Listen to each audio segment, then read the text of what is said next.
হলুদ সমুদ্রে পরিণত হলো ভারতের একটি গ্রাম। বার্ষিক ভিট্টল বীরদেব যাত্রা উৎসব উদযাপন করতে মহারাষ্ট্রের কোলহাপুর জেলার পট্টন কোদলি গ্রামের রাস্তায় নেমে আসেন হাজার হাজার ভক্ত। ভক্তের ঢলে শহরটি পরিণত হয় হলুদের সমুদ্রে, যা হলদি উৎসব নামেও পরিচিত। ভিডিওতে দেখা যায় ভগবান শিবের অবতার ভিট্টল বীরদেব মহারাজের সম্মানে ভক্তরা একে অপরের উপর হলুদ গুঁড়ো ছুড়ে দিচ্ছেন, ঢোলের তালে নাচছেন। পালক সম্প্রদায়ের শ্রদ্ধেয় দেবতার জন্মবার্ষিকী উপলক্ষে 4 দিনের এই উৎসব। প্রতি বছর মহারাষ্ট্র, কর্ণাটক এবং অন্ধ্রপ্রদেশ থেকে ভক্তরা এই ধর্মীয় অনুষ্ঠানের নৈবেদ্যতে অংশ নিতে ভ্রমণ করেন।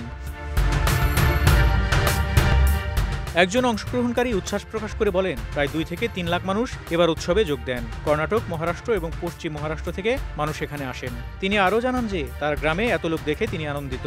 আরেক অংশগ্রহণকারী বলেন, এটা চ্যালেঞ্জিং। আমার মাথা ব্যথা আছে, আমার শরীরের সর্বত্র হলুদ, ভেতরে এবং আমার শরীরের প্রতিটি অংশে এটি জ্বলছে। উৎসবের অন্যতম আকর্ষণ হল শ্রী কেলোবা রাজাবাউ ওয়াগমোডের আগমন, যিনি একজন পবিত্র পুরুষ অথবা বাবা, যিনি সোলাসুপুর জেলা থেকে পাত্তন কোদলিতে 17 দিন পায়ে হেঁটে আসেন। সঙ্গীত, ঢোল এবং ছাতা দিয়ে তাকে স্বাগত জানানো হয়। তারপর তিনি একটি বটবৃক্ষের নিচে অবস্থান করেন, যেখানে ভক্তরা তাকে হলুদ এবং শুকনো নারকেল গুঁড়ো দিয়ে ঢেকে দেন।